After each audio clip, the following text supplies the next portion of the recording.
ಆಗ ತಾನೇ ಹೊಸ ಸಹಕಾರಿ ಕಾಯ್ದೆ ಜಾರಿಯಲ್ಲಿ ಬಂದಂಥ ಸಂದರ್ಭದಲ್ಲಿ ಸಿಂಧನೂರು ತಾಲೂಕಿನಲ್ಲಿ ಸೌಹಾರ್ದ ಸಹಕಾರಿ ಕಾಯ್ದೆ ಅಡಿಯಲ್ಲಿ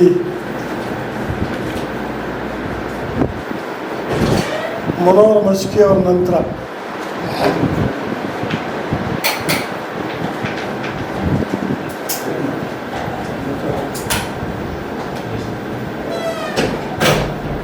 ಅದೇನ ಮನೋಹರ್ ಮಸ್ಕಿ ಸುಕೋ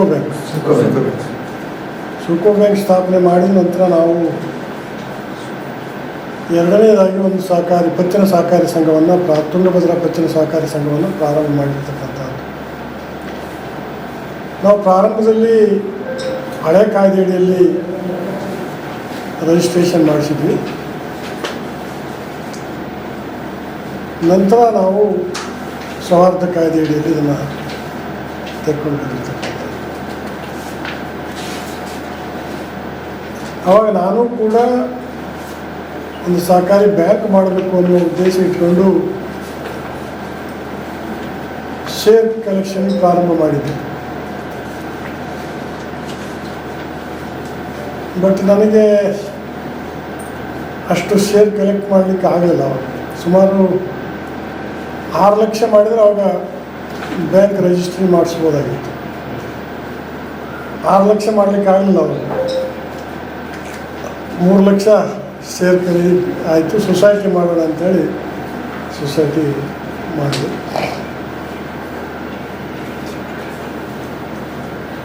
ಅವತ್ತಿನ 3 ಲಕ್ಷ ಬಂಡವಾಳದೊಂದಿಗೆ ಸಂಸ್ಥೆ ಪ್ರಾರಂಭ ಮಾಡಿರ್ತಕ್ಕಂಥದ್ದು. ಇವತ್ತು ಸುಮಾರು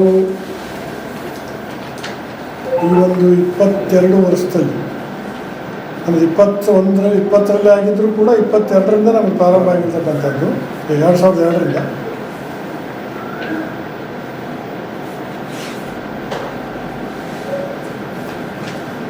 ಇವತ್ತು 6293 ಸದಸ್ಯರ ಸಂಖ್ಯೆ, 93 ಶೇರ್ ಬಂಡವಾಳ 1,09,88,800 ರೂಪಾಯಿ.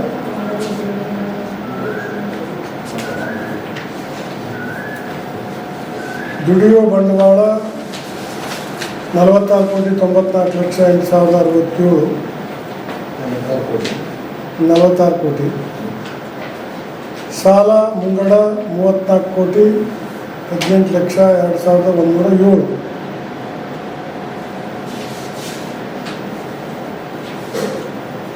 ಆಸ್ ಆನ್ ಡೇಟ್ ಠೇವಣಿ 38,22,22,408 ರೂಪಾಯಿ. ಒಂದು ವಾರ್ಷಿಕ ಸುಮಾರು 80 ಕೋಟಿ ವ್ಯವಹಾರ ನಮ್ಮ ಸಂಸ್ಥೆಯಲ್ಲಿ ಇವತ್ತು ಆಗ್ತಾಯಿದೆ.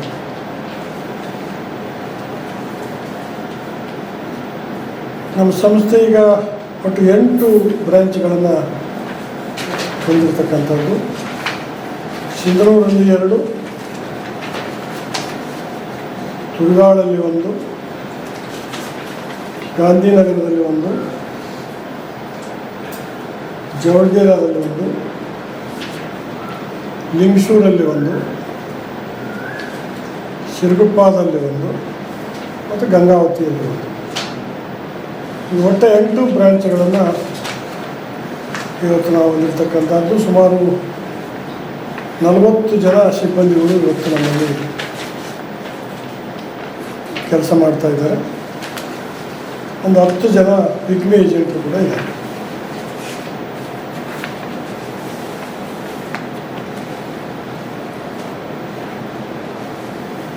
ಇದುವರೆಗೂ ಸುಮಾರು 1,646 ಸದಸ್ಯರಿಗೆ ಸಾಲ ಕೊಟ್ಟಿದ್ದೀವಿ. ಅಂದರೆ ಈಗ ಸಾಲ ಕೊಟ್ಟಿರ್ತಕ್ಕಂಥದ್ದು ಇದುವರೆಗೆ ಅಂತಲ್ಲ, ಈಗ ರಿಟೈರ್ಮೆಂಟ್ ಆಗಿರ್ತಾರೆ, ಕೆಲವು ಮಂದಿ ಹೋಗಿರ್ತಾರೆ, ಬಂದಿರ್ತಾರೆ.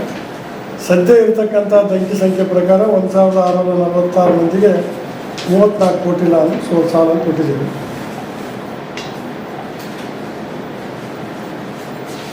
ಎರಡು 2024 ಮಾರ್ಚ್ನಲ್ಲಿ ನಮಗೆ 1,12,00,000 ರೂಪಾಯಿ ಲಾಭ.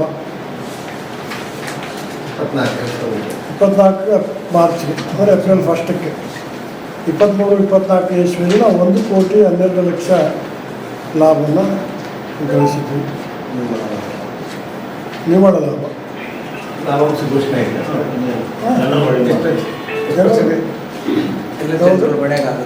ಜನರಲ್ ಬಾಡಿಗೆ ಅದು ಘೋಷಣೆ ಮಾಡ್ತೀವಿ. ಈಗ ಇದರಲ್ಲಿ ನಾವು ಸಾಲ ಕೊಡೋದು ಜೊತೆಯಲ್ಲಿ ಸಾಲ ಯಾವ್ಯಾವುದಕ್ಕೆ ಕೊಡ್ತೀವಿ ಅನ್ನೋದು ಇಂಪಾರ್ಟೆಂಟು.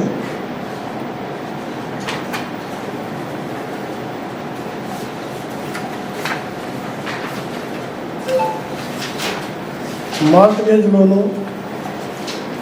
ಹೈಪಾಥಿಕೇಷನ್ ಲೋನು, ವ್ಯವಹಾರ ಸಾಲ, ಉಪಭೋಗ ಸಾಲ, ವೇತನಾಧಾರಿತ ಸಾಲ, ಬಂಗಾರ ಆಭರಣಗಳ ಮೇಲೆ ಸಾಲ, ಠೇವಣಿ ಆಧಾರಿತ ಸಾಲ, ವಾಹನ ಸಾಲ, ಕೃಷಿ ಉತ್ಪನ್ನಗಳ ಮೇಲೆ ಸಾಲ, ಜಾಮೀನು ಆಧಾರಿತ ಸಾಲ, ಸ್ತ್ರೀ ಶಕ್ತಿ ಗುಂಪುಗಳಿಗೆ ಸಾಲ, ಸಿಬ್ಬಂದಿ ಸಾಲ, ನೀರಳತೆ ಸಾಲ, ಈ ರೀತಿ ಸಮಾಜದಲ್ಲಿರುವಂಥ ಸರ್ವ ಉದ್ಯೋಗ ರಂಗಕ್ಕೆ ನಾವು ಸಾಲವನ್ನು ಕೊಡ್ತಾ ಇದ್ದೇವೆ.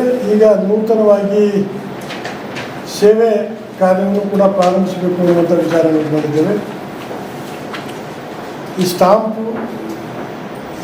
ವ್ಯವಸ್ಥೆ ನಮ್ಮಲ್ಲಿ ಈಗಾಗಲೇ ಇದೆ. ರೈಲ್ವೆ ಬುಕ್ಕಿಂಗು, ಪಾಣಿ ಪತ್ರಿಕೆ, ಆನ್ಲೈನ್ ಸೇವೆ, ಪಾಣಿ ಪತ್ರಿಕೆ, EC, ಈ ಪಾನ್ ಕಾರ್ಡು,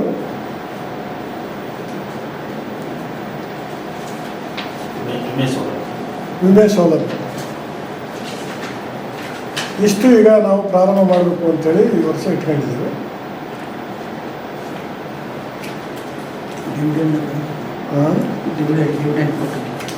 ಡಿವಿಡೆಂಟ್ ಕೊಟ್ಟಿದ್ದಿಲ್ಲ ಸರ್. ಪ್ರತಿ ವರ್ಷ ಡಿವಿಡೆಂಟ್ ಕೊಟ್ಟಿವಿ ನಾವು 15%.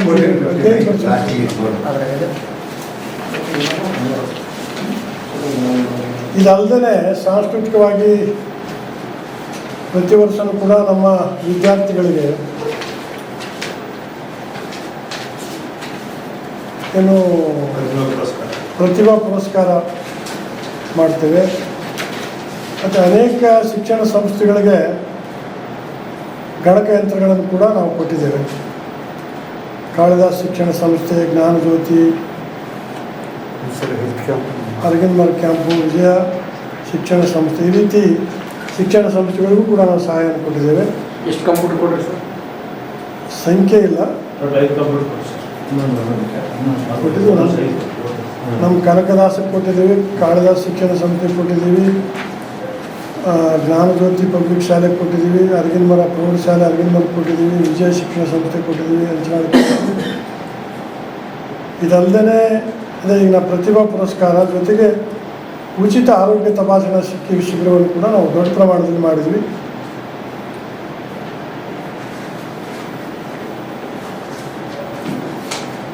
ಮತ್ತು ಅನೇಕ ದೇವಸ್ಥಾನಗಳಿಗೂ ಕೂಡ ನಾವು ನಮ್ಮ ಸಂಸ್ಥೆಯಿಂದ ಕಾಂಟ್ರಿಬ್ಯೂಷನ್ ಕೊಟ್ಟಿದ್ದೇವೆ. ಸಾಮೂಹಿಕ ಮದುವೆಗಳಿಗೂ ಕೂಡ ನಾವು ಸಹಾಯ ಮಾಡಿದ್ದೇವೆ. ಹಾಸ್ಟೆಲ್ಗಳಿಗೆ ಬೆಡ್ ಕೊಟ್ಟಿದ್ದೇವೆ. ಸಹಕಾರಿ ಸಪ್ತಾಹ ಮತ್ತು ರಾಜ್ಯ ಕಬಡ್ಡಿ ಬಂದಾವಳಿ ಪತ್ರಕರ್ತ ಸಂಘ, ವೀರಪ್ಪ ಶಂಭೋಜಿ ಸ್ಕೌಟ್ಸ್ ಗೈಡ್ಸ್ ವತಿಯಿಂದ ಅಂತಾರಾಷ್ಟ್ರೀಯ ಸಾಂಸ್ಕೃತಿಕ ಜಂಬೂ ಸವಾರಿ ಕಾರ್ಯಕ್ರಮವನ್ನು ಕೂಡ ನಮ್ಮ ಸಂಸ್ಥೆಯಿಂದ ಮಾಡಿದ್ದೇವೆ. 14, 15, 16ರಷ್ಟು ನಾವು ಶೇಕಡ ಲಾಭಾಂಶವನ್ನು ಡಿವಿಡೆಂಡನ್ನು ಕೊಟ್ಟಿದ್ದೇವೆ.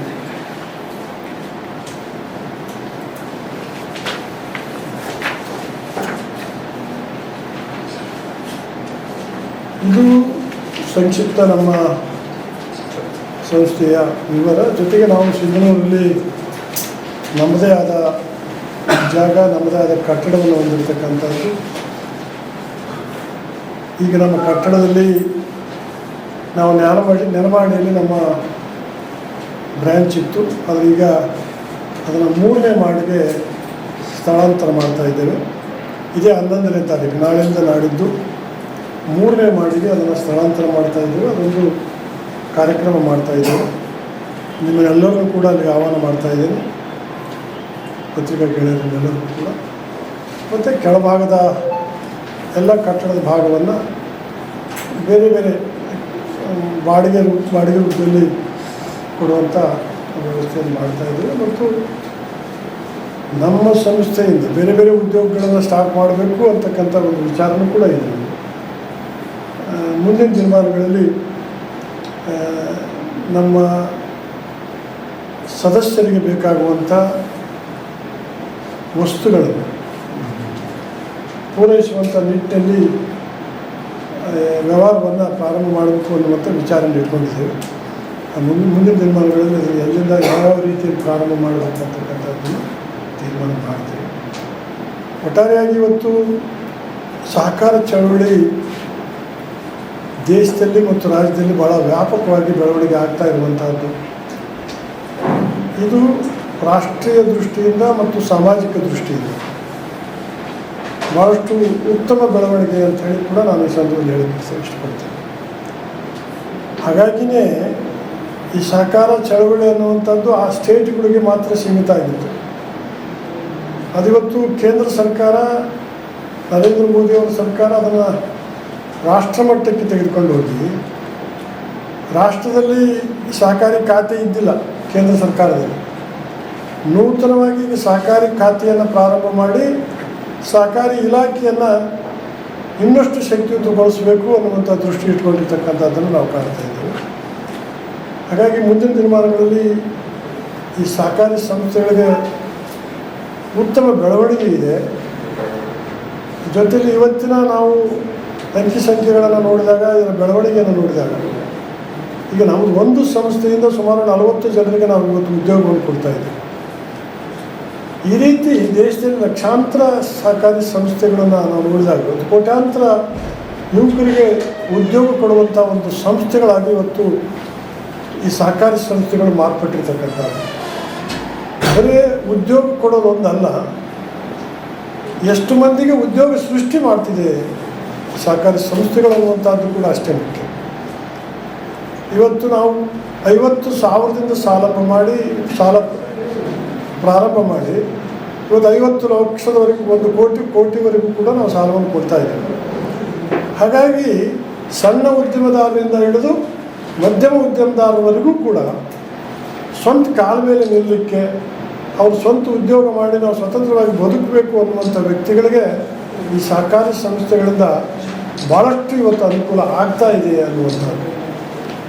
ಯಾಕಂದರೆ ನಮ್ಮ ದೇಶದಲ್ಲಿ 140 ಕೋಟಿ ಜನಸಂಖ್ಯೆ ಹೊಂದಿರತಕ್ಕಂಥ ಈ ದೇಶದಲ್ಲಿ ಇವತ್ತು ಪ್ರತಿ ವರ್ಷಕ್ಕಿಂತ ವರ್ಷ ವಿದ್ಯಾವಂತರ ಸಂಖ್ಯೆ ಹೆಚ್ಚಾಗ್ತಾ ಇರೋದರಿಂದ, ಪದವೀಧರರ ಸಂಖ್ಯೆ, ಹೊರಗೆ ಬರುವಂಥವ್ರ ಸಂಖ್ಯೆ ಭಾಳಷ್ಟು ಜಾಸ್ತಿ ಆಗ್ತಾ ಇರೋದರಿಂದ ಉದ್ಯೋಗ ಕಲ್ಪಿಸಬೇಕಂದ್ರೆ ಅದು ಯಾವುದೇ ಸರ್ಕಾರಕ್ಕೂ ಕಷ್ಟ. ಹಾಗಾಗಿ ನಾವು ಯುವಕರಿಗೆ ಉದ್ಯೋಗ ಕೊಡೋದಲ್ಲದೆ ಉದ್ಯೋಗ ಸೃಷ್ಟಿ ಮಾಡಲಿಕ್ಕೆ ಭಾಳ ಮೂಲಭೂತವಾಗಿ ಭಾಳ ಕಾರಣವಾಗಿರ್ತಕ್ಕಂಥದ್ದು ಇವತ್ತು ದೇಶದಲ್ಲೇ ಸಹಕಾರಿ ಸಂಸ್ಥೆಗಳು ಅಂದರೆ ತಪ್ಪಾಗಬೇಕಿಲ್ಲ ಅಂತ ನನಗೆ ಅನಿಸ್ತದೆ. ಬಟ್ ವ್ಯಾಪಕವಾಗಿ ಇನ್ನೂ ಕೂಡ ಬೆಳೀತಾ ಇದ್ದಾವೆ. ನಮ್ಮ ತಾಲೂಕಲ್ಲ, ಇವತ್ತು ನಾವು ಇಡೀ ಜಿಲ್ಲೆಯಲ್ಲಿ ಅಥವಾ ಯಾವುದೇ ಜಿಲ್ಲೆಯಲ್ಲಿ ನೋಡಿದ್ರು ಕೂಡ ಪ್ರತಿ ದಿವಸ 1-2 ಸೊಸೈಟಿಗಳು ಪ್ರಾರಂಭ ಆಗ್ತಾನೇ ಇದ್ದಾವೆ. ಸುಮಾರು ನಮ್ಮ ಸಿಂಧನೂರಲ್ಲಿ 100-150 ಸೊಸೈಟಿಗಳು ಇದ್ದಾವೆ. ಈಗ ನಾನು ಮುಂಜಾನೆ ಒಂದು ಪೋತ್ನಾಳಲ್ಲಿ ಒಂದು ಸೊಸೈಟಿ ಪ್ರಾರಂಭಿಸೋಕ್ಕೆ ಹೋಗಿದ್ದೆ. ಎಷ್ಟಿದಾವೆ ಪೋತ್ನಾಳಲ್ಲಿ ಅಂತ ಕೇಳಿದ್ರೆ 10 ಸೊಸೈಟಿ ಇದಾವೆ ಅಂತ ಹೇಳಿದ್ರು. ಫೈನಾನ್ಸ್ ಏನಿದ್ದು ಸರ್ ಮೊದಲೇ ಫೈನಾನ್ಸ್ಗಳೇ ಈಗ ಸೊಸೈಟಿ ಅಲ್ಲ, ಫೈನಾನ್ಸು ಇಷ್ಟು ಇದ್ದಿಲ್ಲಪ್ಪ ಅವ್ರ ಕಾಲದಲ್ಲಿ, ಇಷ್ಟು ಇದ್ದಿಲ್ಲ, ಫೈನಾನ್ಸು ಇದ್ದಿಲ್ಲ. ಫೈನಾನ್ಸ್ ಇದ್ದು ಇಲ್ಲೊಂದು ಇದ್ದು ಶ್ರೀಮಂತರು ಅವರು ದೊಡ್ಡವರು ಕೊಡೋರಂಗೆ ವಿತೌಟ್ ಇದು ರಿಜಿಸ್ಟ್ರೇಷನ್ ಇದ್ದಂಗೆ ಕೊಡ್ತಾಯಿದ್ರು. ಬಟ್ ರಿಜಿಸ್ಟ್ರೇಷನ್ ಆಗಿ ಫೈನಾನ್ಸು ಭಾಳ ಕಡಿಮೆ ಇದ್ದಿದ್ದು.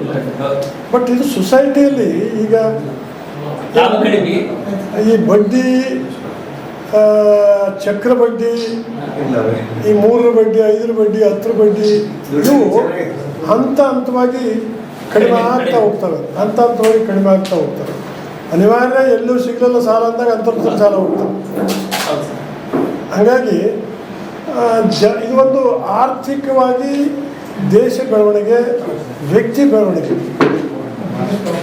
ಭಾಳಷ್ಟು ಉತ್ತಮವಾದಂಥ ಒಂದು ಚಳವಳಿ, ಸಹಕಾರ ಚಳವಳಿ ಅಂದರೆ ತಪ್ಪಾಗಲಿಕ್ಕಿಲ್ಲ ಅಂತ ನನಗೆ ಅನಿಸ್ತಕ್ಕಂಥ ಭಾಳ ದೂರದೃಷ್ಟಿಯಿಂದ ಈ ಸಹಕಾರಿ ಚಳವಳಿಯನ್ನು ನಮ್ಮ ಸಿದ್ದನಗೌಡರು ಹುಟ್ಟಾಕಿರ್ತಕ್ಕಂಥದ್ದು.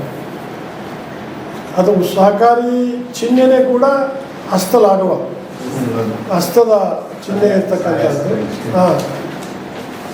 ಒಬ್ಬರು ಎಲ್ಲರಿಗಾಗಿ ಎಲ್ಲರೂ ಒಬ್ಬರಿಗಾಗಿ ಅನ್ನುವ ಒಂದು ಇದರೊಡನೆ ಪ್ರಾರಂಭ ಆಗಿರ್ತಕ್ಕಂಥದ್ದು ಈ ಸಹಕಾರಿ ಚಳವಳಿ. ಹಾಗಾಗಿ ನಾವು ಜೀವನದಲ್ಲೂ ಕೂಡ ಒಬ್ಬರಿಗೊಬ್ಬರು ಸಹಕಾರಿಯಾಗೇ ಬದುಕಬೇಕಾಗಿರ್ತಕ್ಕಂಥದ್ದು. ಅಂದಾಗ ಮಾತ್ರ ಎಲ್ಲರ ಜೀವನ ಸುಖಮಯವಾಗಿ ಸಾಗಲಿಕ್ಕೆ ಸಾಧ್ಯತೆ ಆಗ್ತದೆ ಅನ್ನುವಂಥದ್ದು. ಹಾಗಾಗಿ ಇಂಥ ಒಂದು ಸಹಕಾರಿ ಚಳವಳಿ ಈ ದೇಶದಲ್ಲಿ ಒಂದು ವ್ಯಾಪಕವಾಗಿ ಇದೇನು ಸಮಾನತೆ, ಸಮಪಾಲು ಸಮಬಾಳು ಅನ್ನುವಂಥ ಕೂಗುಗಳೇನು ಬರ್ತವೆ, ಇದ್ರ ಮೂಲಕ ನಾವು ಒಂದು ರೀತಿಯ ಸಮಾನತೆಯನ್ನು ಕಾಣಲಿಕ್ಕೆ ಸಾಧ್ಯತೆ ಆಗ್ತದೆ ಸಮಾಜದಲ್ಲಿ ಅನ್ನುವಂಥದ್ದು. ನಾನು ಸ್ವಂತ ಯಾರದಲ್ಲಿ ಕೂಲಿ ಮಾಡಿ ಬದುಕಬೇಕಾಗಿಲ್ಲ, ನಾನು ಸ್ವಯಂ ಉದ್ಯೋಗ ಮಾಡಿ ಬದುಕುತ್ತೀನಿ ಅನ್ನುವಂಥ ಸ್ವಾಭಿಮಾನ ಬೆಳೆಸುವಂಥ ಕೆಲಸವನ್ನು ಇವತ್ತು ಈ ಸಹಕಾರಿ ಸಂಸ್ಥೆಗಳು ಮಾಡ್ತವೆ ಅಂತಕ್ಕಂಥದ್ದು ಭಾಳ ಸಂತೋಷ ಅಂತಕ್ಕಂಥದ್ದು. ಸುಮಾರು ಇನ್ನೊಂದು 10-15-20 ವರ್ಷದಲ್ಲಿ ಈ ಸಹಕಾರಿ ಸಂಸ್ಥೆಗಳ ಒಂದು ವ್ಯಾಪಕ ಬೆಳವಣಿಗೆ ಈ ದೇಶದಲ್ಲಿ ಆಗೋದ್ರಿಂದ ಭಾಳಷ್ಟು ಆರ್ಥಿಕ ಬದಲಾವಣೆ ಈ ದೇಶದಲ್ಲಿ ನಾವು ಕಾಣಲಿಕ್ಕೆ ಸಾಧ್ಯತೆ ಆಗ್ತದೆ ಅನ್ನುವಂಥದ್ದು. ಅದೇ ಉದ್ದೇಶ ಇಟ್ಕೊಂಡೆ ಇವತ್ತು ಕೇಂದ್ರ ಸರ್ಕಾರ ಇದರೊಂದು ಕೇಂದ್ರದ ಸಬ್ಜೆಕ್ಟು ಅಂತ, ಕೇಂದ್ರದ ವಿಷಯ ಅಂತ ತೆಗೆದುಕೊಂಡು ಅಮಿತ್ ಶಾ ಅವರೇ ಇದನ್ನು ಹ್ಯಾಂಡಲ್ ಮಾಡುವಂಥ ಒಂದು ಇವತ್ತು ವಿಚಾರವನ್ನು ನಾವು ನೋಡಿದಾಗ ಕೇಂದ್ರ ಸರ್ಕಾರವೂ ಕೂಡ ಇದಕ್ಕೆ ಹೆಚ್ಚು ಒತ್ತು ಕೊಡುವಂಥದ್ದು ನಮಗೆ ಕಾಣ್ತಾ ಇದೆ. ಉತ್ತಮ ಬೆಳವಣಿಗೆ ಈ ಸಹಕಾರಿ ಚಳವಳಿಗೆ ಈ ದೇಶದಲ್ಲಿ ಇದೆ, ಸಮಾಜದಲ್ಲಿ ಇದೆ ಅನ್ನುವಂಥದ್ದು ನನ್ನ ಒಟ್ಟಾರೆ ಅಭಿಪ್ರಾಯ. ನಾವೆಲ್ಲರೂ ಕೂಡ ಸಹಕಾರಿಗಳಾಗಿ ಬದುಕಬೇಕು. ಅದು ಸಹಕಾರ ಅನ್ನುವಂಥದ್ದು ಬರೀ ಹಣಕಾಸಿನ ವ್ಯವಹಾರಕ್ಕೆ ಮಾತ್ರ ಸೀಮಿತ ಅಲ್ಲ. ಸಹಕಾರ ಅನ್ನುವಂಥದ್ದು ಜೀವನದ ಪ್ರತಿಯೊಂದು ಸಮಸ್ಯೆಗೂ, ಪ್ರತಿಯೊಂದು ವಿಚಾರಕ್ಕೂ ಕೂಡ ಸಹಕಾರ ಅನ್ನುವಂಥದ್ದು ಭಾಳ ಅವಶ್ಯ ಅನ್ನುವಂಥ ಮಾತನ್ನು ನಾವೆಲ್ಲರೂ ಕೂಡ ಅರ್ಥ ಮಾಡ್ಕೊಳ್ಬೇಕಾಗಿರ್ತಕ್ಕಂಥದ್ದು ಭಾಳ ಅವಶ್ಯ ಅನ್ನುವಂಥ ಮಾತು. ಎಲ್ಲರಿಗೂ ಮುಂದಿನ ದಿನಮಾನಗಳಲ್ಲಿ ಭಾಳ ಉತ್ತಮ ಒಂದು ಸೇವೆ ಮಾಡಲಿಕ್ಕೆ ಇಂಥ ಸಂಸ್ಥೆಗಳಿಂದ ಸಹಕಾರಿ ಸಂಸ್ಥೆಗಳಿಂದ ಸಾಧ್ಯ ಆಗುತ್ತೆ ಅನ್ನುವಂಥದ್ದು ಧನ್ಯವಾದ.